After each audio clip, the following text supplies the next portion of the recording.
ഉമർ എന്നവരും സിദ്ദീഖ് റളിയല്ലാഹു അൻഹും ഒരു യാത്രയിൽ വിശ്രമിക്കുമ്പോ നേരം വെളുത്തപ്പോ അവർക്ക് ഭക്ഷണം ഉണ്ടാക്കി കൊടുക്കേണ്ട ഒരു ഖാദിമായ ചെറുപ്പക്കാരൻ ഉറങ്ങിപ്പോയി.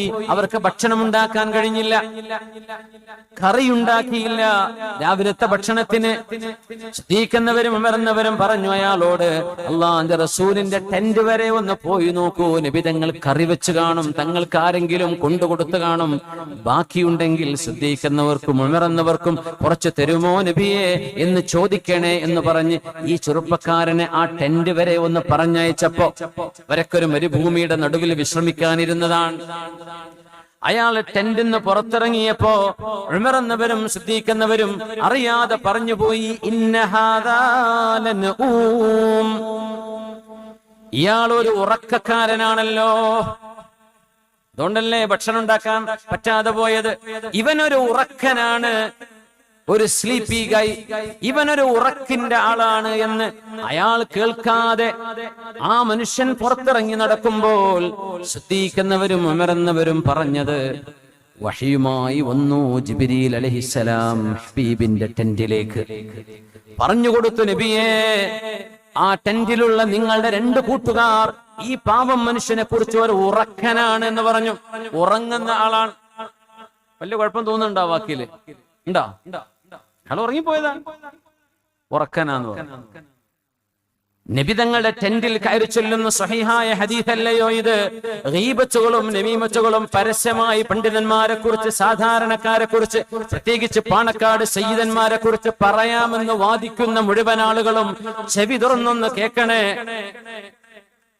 നിങ്ങളുടെ വാദങ്ങൾ എത്ര പൊള്ളത്തരമാണ് എന്ന് മനസ്സിലാക്കാൻ സമ്മതം മൂളുകയും ഈ ഉമ്മത്തിൽ ഗീബത്തിന്റെയും നമീമത്തിന്റെയും സംസ്കാരമുണ്ടാക്കുകയും തെറ്റുകൾ മനുഷ്യന്മാരിൽ പറ്റിപ്പോകും, സ്വാഭാവികമാണ്. അത് നേതാക്കന്മാരോ ആലിമീങ്ങളോ ആണെങ്കിൽ അവരോട് കാണിക്കേണ്ട അദബിലും ബഹുമാനത്തിലും മാത്രമല്ലയോ അത് ചെയ്യാൻ പാടുള്ളൂ. പരസ്യമായി ഫേസ്ബുക്കിൽ എഴുതിവിടലാണോ? ഇതാണോ ആ രീതി? ഇതുകൊണ്ട് എന്താണ്, ആർക്കാണ് ലാഭം, ആർക്കാണ് നഷ്ടം? ഇയാൾ ഉറങ്ങുന്ന ആളാണല്ലോ എന്ന് പറഞ്ഞ ഒരു വാക്ക് ഹബീബായ നബി തങ്ങൾക്ക് വഹി വന്നു. ഈ പാവം മനുഷ്യൻ ചെന്ന് ചോദിച്ചു, നബിയെ, അങ്ങയുടെ കയ്യിൽ കറിയുണ്ടോ എന്ന് ചോദിക്കുന്നു. സിദ്ദീഖ് എന്നവരും ഉമർ എന്നവരും തങ്ങളിങ്ങനെ ചിരിച്ചു. കറി വേണല്ലേ? സിദ്ദീഖ് എന്നവരോടും ഉമർ എന്നവരോടും പോയി പറയണമേ,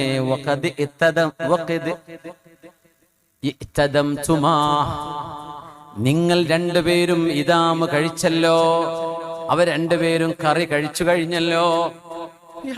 ഇല്ലല്ലോ, എന്നെ ഇതിനാ പറഞ്ഞത്. പൊയ്ക്കോളൂ, അവര് കറി കഴിച്ചു കഴിഞ്ഞിട്ടുണ്ട്, മാംസക്കറി അവർ കഴിച്ചു കഴിഞ്ഞിട്ടുണ്ട്, നിങ്ങൾ പൊയ്ക്കോളൂ. ഇയാൾ അന്തം വിട്ടു, എന്താ തങ്ങൾ ഈ പറഞ്ഞത്?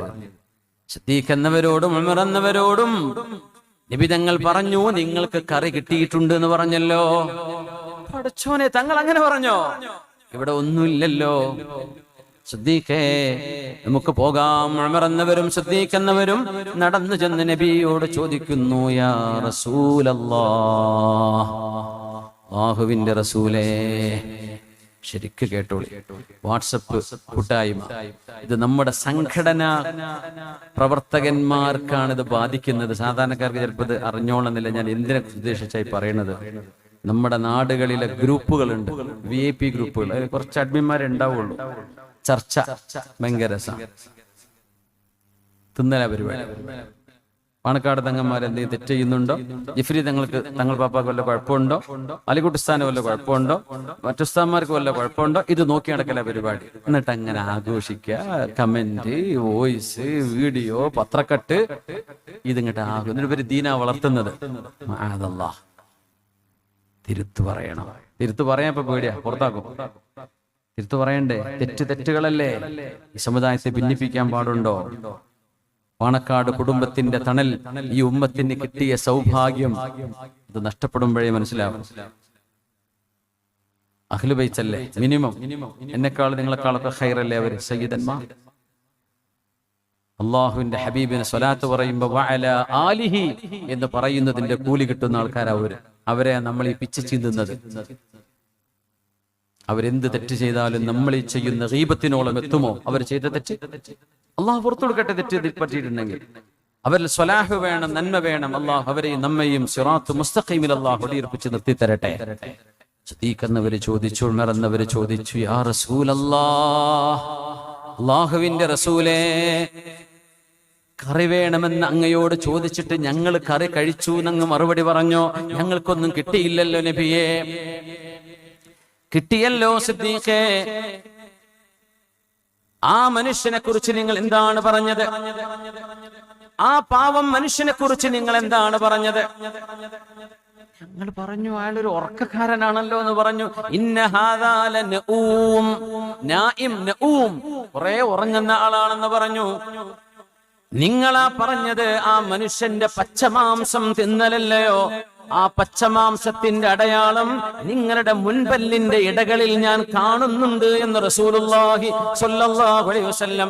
ഇസ്തഗ്ഫിർ ലനാ യാ റസൂലല്ലാഹ്, പൊന്നാര നബിയെ ഞങ്ങൾക്ക് വേണ്ടി അല്ലാഹുവിനോട് പൊറുക്കലിനെ ചോദിക്കണേ എന്ന് പറഞ്ഞ് ആ പാവം മനുഷ്യനോട് പൊരുത്തപ്പെടിച്ചിട്ടുണ്ട് സിദ്ദീഖ് എന്നവര്, ഉമർ എന്നവര്. എന്താ പറഞ്ഞത്? അയാളൊരു ഉറക്കനാണല്ലോ. നമ്മളൊന്നും മൈൻഡ് ചെയ്യൂല ഈ ഒരു വാക്കൊക്കെ. അതിലിപ്പോ എന്താ വലിയ കുഴപ്പമെന്ന് അല്ലെ നമുക്ക് അങ്ങനെ തോന്നുക. ദീനിൽ അങ്ങനെയല്ല. ഒരു മനുഷ്യനെ വേദനിപ്പിക്കുന്നത് എഴുതാനും പറയാനും പാടില്ല. തെറ്റുകൾ തിരുത്തണം. അവർ തമ്മിൽ സ്വകാര്യമായി. പരസ്യമായി ഒരാളെ ഉപദേശിച്ചാൽ, പേര് പറഞ്ഞ് ഒരു മനുഷ്യനെ നമ്മൾ ചെയ്യാൻ പാടില്ല. പേര് പറഞ്ഞു ഒരാളെ ഉപദേശിച്ചു പരസ്യമായിട്ട്, അത് അയാളെ നാണം കെടുത്തല, അത് ഉപദേശമല്ല. സ്വകാര്യമായി ഉപദേശിക്കുന്നതാണ് നസീഹത്ത്. അല്ലാത്തത് നമ്മുടെ മനസ്സിനുള്ളിലെ ചില പൈശാചിക ചിന്തകൾക്ക് ശമനം നൽകൽ മാത്രമാണ്, ഉപദേശമല്ല. ഇത് നമ്മൾ തിരിച്ചറിയണം, കേൾക്കണം, പഠിക്കണം. നമ്മുടെ ഇബാദത്ത് നഷ്ടപ്പെട്ടു പോയിട്ട് എന്ത് കാര്യം? അല്ലാഹു കാത്തുരക്ഷിക്കട്ടെ.